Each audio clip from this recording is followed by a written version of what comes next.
નમસ્કાર, આપ જોઈ રહ્યા છો ન્યૂઝ 18 ગુજરાતી. આપણું ગુજરાત સાથે હું છું સિદ્ધાર્થ દવાખિયા. મહત્વના સમાચારથી કરીએ શરૂઆત.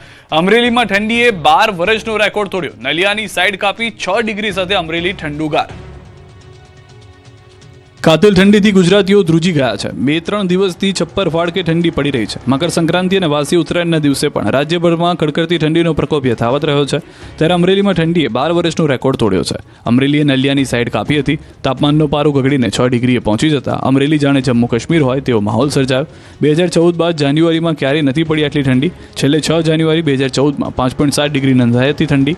બીજી તરફ નલિયામાં તાપમાન ઉંચકાઈને 9 ડિગ્રીએ પહોંચી ગયું. તો રાજકોટમાં 8.4 ડિગ્રી, ડીસામાં 9.3 ડિગ્રી, વડોદરામાં 10 ડિગ્રી, અમદાવાદમાં 11.5 ડિગ્રી તાપમાન નોંધાયું. જો કે હવામાન વિભાગે આગાહી કરી છે કે 24 કલાક બાદ ઠંડીનું જોર ઘટશે. ઠંડીના કહેર વચ્ચે દ્વારકા અને કચ્છમાં ધુમ્મસનું મોજું ફરી વળ્યું. દ્વારકા જિલ્લાના ખંભાળિયા પંથકમાં વહેલી સવારથી ધુમ્મસનું સામ્રાજ્ય છવાયું.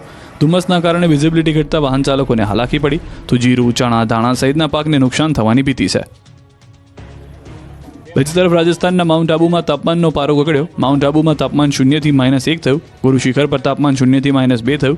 આબુમાં પ્રવાસીઓ ઠંડીની મજા માણતા જોવા મળ્યા. 2 દિવસની બરફવર્ષા પછી તાપમાનમાં સુધારો જોવા મળ્યો. સતત બીજા દિવસે પતંગની દોરીએ મચાવ્યો કહેર. સુરતમાં પતંગ દોરી વચ્ચે આવતા પરિવાર 70 ફૂટ ઊંચા બ્રિજથી પટકાયો. 2 દિવસમાં 13 થી વધુના મોત. મકર સંક્રાંતિ અને વાસી ઉત્તરાયણના દિવસે ગુજરાતના અનેક પરિવાર માટે કાળમુખો બન્યો છે. 14 જાન્યુઆરીનું ઉત્તરાયણના પર્વે સુરતમાં એક હૃદયદ્રાવક ઘટના બની. દોરીના કારણે એક જ પરિવારના 3 લોકોના મોત થયા. એક જ પરિવારના 3 સભ્ય 70 ફૂટ ઊંચા ફ્લાયઓવર બ્રિજ પરથી બાઇક પર પસાર થઈ રહ્યા હતા. ત્યારે પતંગની દોરી અચાનક તેમની સામે આવી ગઈ. દોરી હટાવવા જતાં બાઇક ચાલક સ્ટીયરિંગ પરથી કાબુ ગુમાવ્યો, જેના કારણે બાઇક પર સવાર આખો પરિવાર પુલથી 70 ફૂટ નીચે ખાબક્યો. આ ઘટનામાં 35 વર્ષીય પિતા રેહાન, તેની પત્ની રેહાના અને 7 વર્ષની પુત્રી આયેશાના મોત થયા. જેમાંથી પિતા પુત્રીના ઘટના સ્થળે જ મોત થયા, જ્યારે રિક્ષા પર પડેલી માતાને ગંભીર હાલતમાં હોસ્પિટલ ખસેડાઈ, જેમાં તેણીએ ટૂંકી સારવારમાં દમ તોડ્યો હતો. એક જ પરિવારના 3 સભ્યોના મોતના પગલે વિસ્તારમાં શોક છવાઈ ગયો. તો સુરતના સચિન વિસ્તારમાં પતંગ ચગાવતા સગીરાનું મોત થયું. 16 વર્ષની દીકરી પતંગ ચગાવતા ચોથા માળેથી નીચે પડી લોહી લુહાણ હાલતમાં હોસ્પિટલ ખસેડાઈ, પરંતુ ડોક્ટરે મૃત જાહેર કરતા પરિવારમાં શોકનું મોજું ફરી વળ્યું. આ તરફ સુરતમાં પતંગ જીવલેણ સાબિત થયો છે. સુરતમાં કરંટ લાગતા કિશોરનું મોત થયું. ડીપીમાંથી પતંગ કાઢતા કરંટ લાગ્યો. બાળકને કરંટના ઝટકાથી દૂર ફંગોળાયા બાદ લોખંડનો સળિયો વાગ્યો, જેના લીધે તે સ્થાનિક લોકો એકત્ર થઈ ગયા હતા. બાદમાં તેને સારવાર માટે ખાનગી હોસ્પિટલમાં ખસેડ્યા, જ્યાં તેને ફરજ પરના તબીબોએ જોઈ તપાસી મૃત જાહેર કર્યો. પતંગના કારણે વધુ એક યુવાનનું મોત સચિન વિસ્તારમાં થયું. પ્રિન્સ કામ પતાવી પોતાના ઘરે બાઇક પર જઈ રહ્યો હતો, જે દરમિયાન પતંગની દોરી આવી જતા પ્રિન્સને ગળાના ભાગે ગંભીર ઈજા પહોંચી. પ્રિન્સને સુરતની સિવિલ હોસ્પિટલમાં લાવવામાં આવ્યો. સારવાર દરમિયાન મોત નીપજ્યું. પરિવારમાં શોકનો માહોલ છવાઈ ગયો.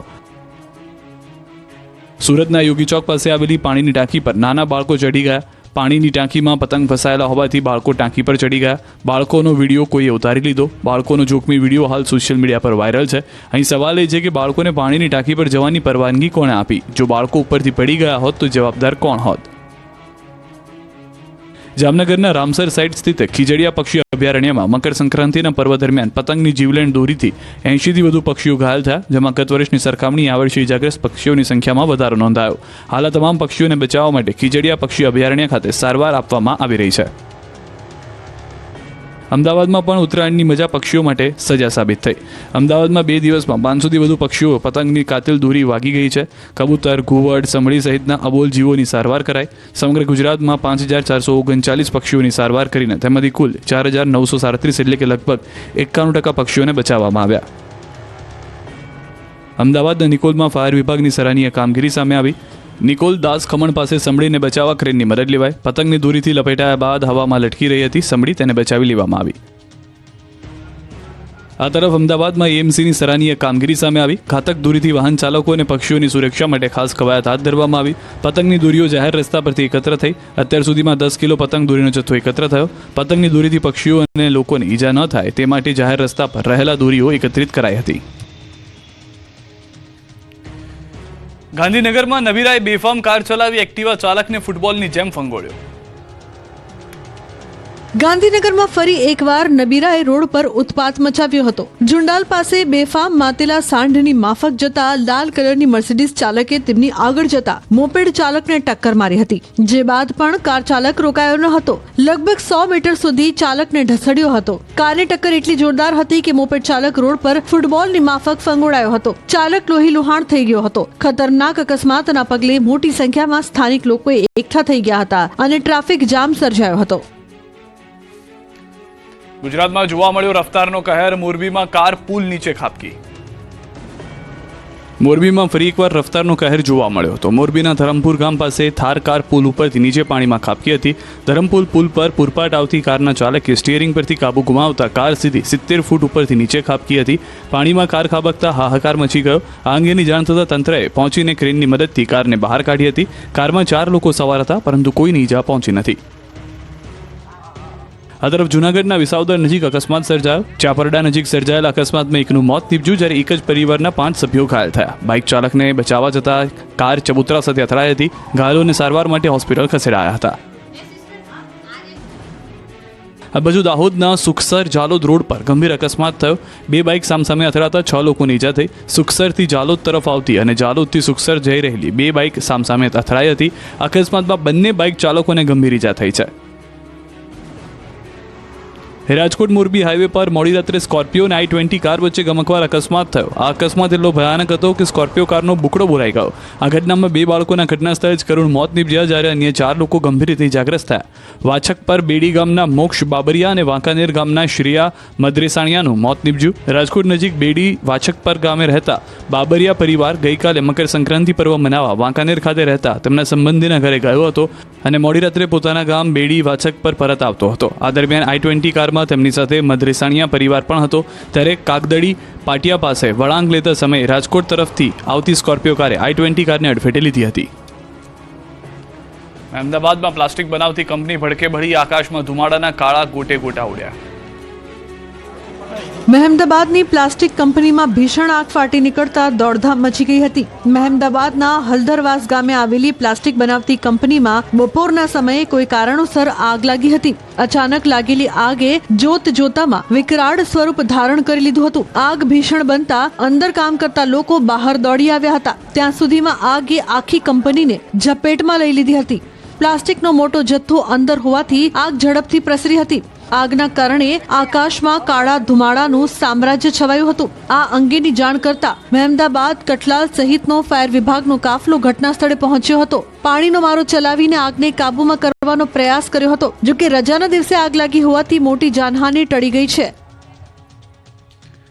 વડોદરા, મોરબી અને અમદાવાદમાં લુખ્ખાઓ બેફામ. સંસ્કારી નગરી વડોદરા શહેરમાં લુખ્ખાઓએ હદ પાર કરી નાખી છે. શહેરના માંજલપુર વિસ્તારમાં 2 જૂથ આમને સામને આવી ગયા હતા. સોસાયટીના લોકો એકબીજા પર પથ્થરોનો વરસાદ કર્યો. કોઈ બાબતે ઝઘડો થતા લોકો રોડ પર ઉતરી આવ્યા. મહિલાઓથી માંડી વૃદ્ધ, બાળકો સહિતના લોકો ધમાલ કરી રકઝક કરી. વાત એટલી ઉગ્ર બની ગઈ કે પથ્થરોનો વરસાદ કર્યો. આ અંગેની પોલીસને જાણ થતાં પોલીસે ઘટના સ્થળે પહોંચીને મામલો થાળે પાડ્યો. આ બાજુ વડોદરા શહેરના ગોરવા વિસ્તારમાં ઇન ઓર્બિટ મોલ પાસે 2 રાહદારીઓ વચ્ચે ધક્કામુક્કી તેમજ મારામારીની ઘટના બની. કાર ચાલક યુવકે એક યુવકને ધક્કો ચડાવ્યો હતો, જેના પગલે ગોરવા પોલીસે ક્રિશ મનીષભાઈ મક્ખીજાની ધરપકડ કરી. યુવકે પોલીસ સ્ટેશનમાં માફી માંગીને કહ્યું કે આવી ભૂલ ફરી નહીં થાય. યુવાનના દાવા મુજબ એક વ્યક્તિ સાથે રસ્તા વચ્ચે બોલાચાલી થઈ હતી. ઝઘડો થયો હતો અને ધક્કામુક્કી પણ થઈ હતી, પણ પોલીસે પકડી લેતા બધી ટણી ઉતરી ગઈ.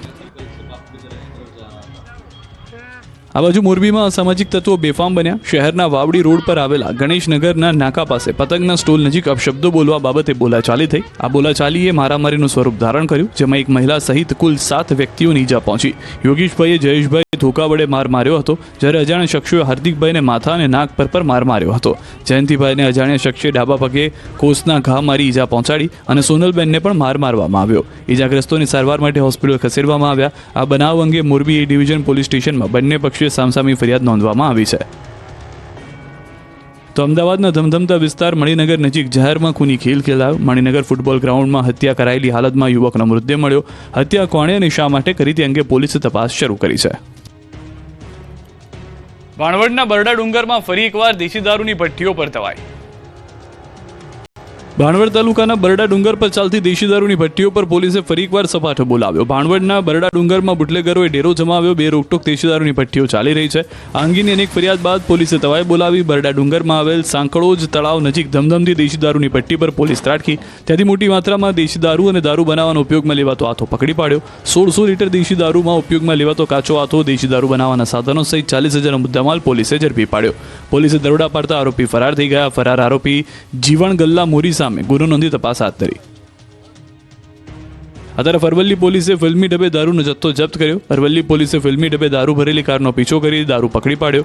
અરવલ્લી ક્રાઇમ બ્રાન્ચે બાતમીના આધારે દારૂ ભરેલી કારનો 15 કિલોમીટર સુધી પીછો કર્યો હતો. પોલીસે પીછો કરતા ઝાડ સાથે ટકરાઈ હતી. બાદમાં ચાલક ફરાર થઈ ગયો હતો. જે બાદ મોડાસા મુલોજ પાટિયા